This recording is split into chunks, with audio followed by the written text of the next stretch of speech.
Alrighty, everybody love it. Love the tennis.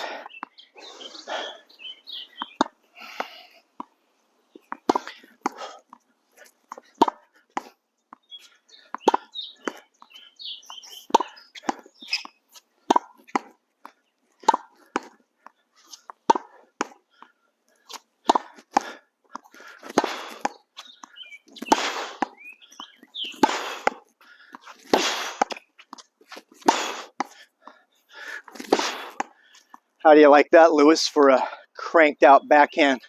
A little different from 1993 when you used to call my backhand a girly backhand, huh? Because I perfected the slice. Now when I slice on you, brother, you don't know what's coming. Is it a drop shot? Is it a karaoke step carved deep into your backhand that I'm going to approach on, camp out gently at the net, and then have many options for the next ball, which could be a fiery, meteoric overhead that has a sound of a sonic boom and a crack that you did not see coming. That's your future. Get out here. You could play 11 months a year here. I'm not going to go to 8,000 feet elevation and hit high elevation balls. I will, but you need to get out here.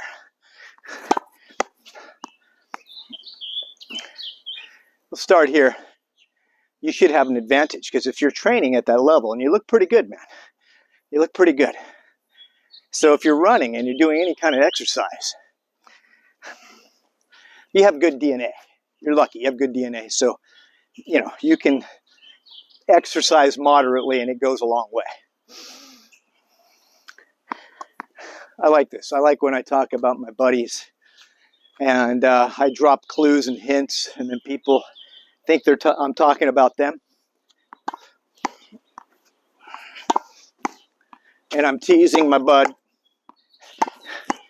He's a pretty good tennis player. But I just can't wait to get on the court and just smoke you. Okay? Like Ben Stiller with it. And what was that? The first Meet the Parents. When he's talking into that camera. And he's like, what do you think about that? I'm talking into my camera about my friend that may or may not be watching this.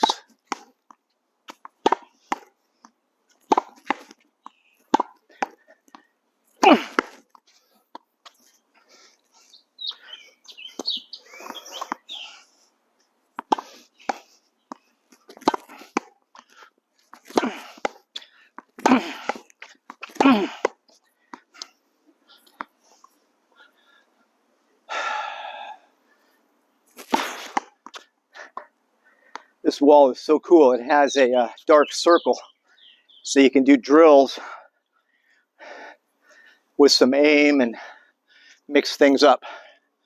I don't know if you can see from that angle this dark circle. It's about, I don't know, 3 feet diameter. Nice spacing over the net. If you're aiming up in that area, you're getting great depth on your ball into the opposing court. Pinning your buddy back, who has a vicious forehand and a suspect backhand. That off deep balls, he's in an emergency. And I just keep picking on the backhand. Just relentlessly keeping it to your backhand. Until I decide to go cross court. Got you so far off the court, so much on your heels. Making an example of your undeveloped, periodic, flashy, fantastic backhand that you can hit from 3 very specific locations of the court. Meanwhile, you got to think of the court as a bunch of little 4-inch circles.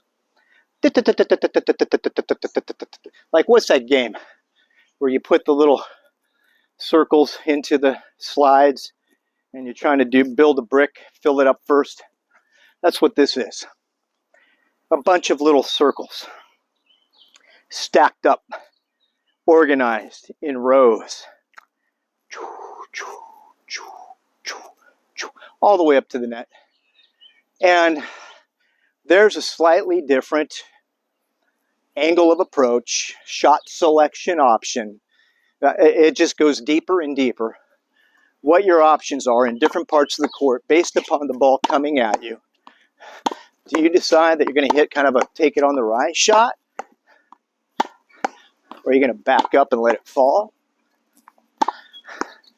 So you can step into it? Or do you want to move through it? Slide into the net, make a little split step, do a half volley, slide in, a little controlled volley, maybe a little drop volley, and good night. That's another option. The idea is to get around the court to those different circles and be on balance when you decide to be in that position. Right? If this is where I chose to be, I want to make an unimpeded swing so I can get all my energy into the ball. And then come out of that where you've got your body and racket in sync so that as you accelerate through, you don't over-accelerate, which then requires some kind of weird recovery, right? So you find out the right position to get torqued so you can uncork but be on balance for the next ball. I come out of the forehand, boom, hips and shoulders are at my target. I've stepped toward my target. Hips and shoulders at my target. Then I'm ready for the next ball.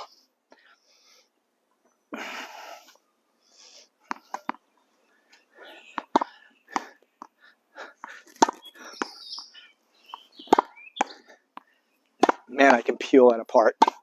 I can break that into some doubles that would freak your mind. I should sell that program. Players that play at a level and their preconceived notion of, oh, here's my practice partner.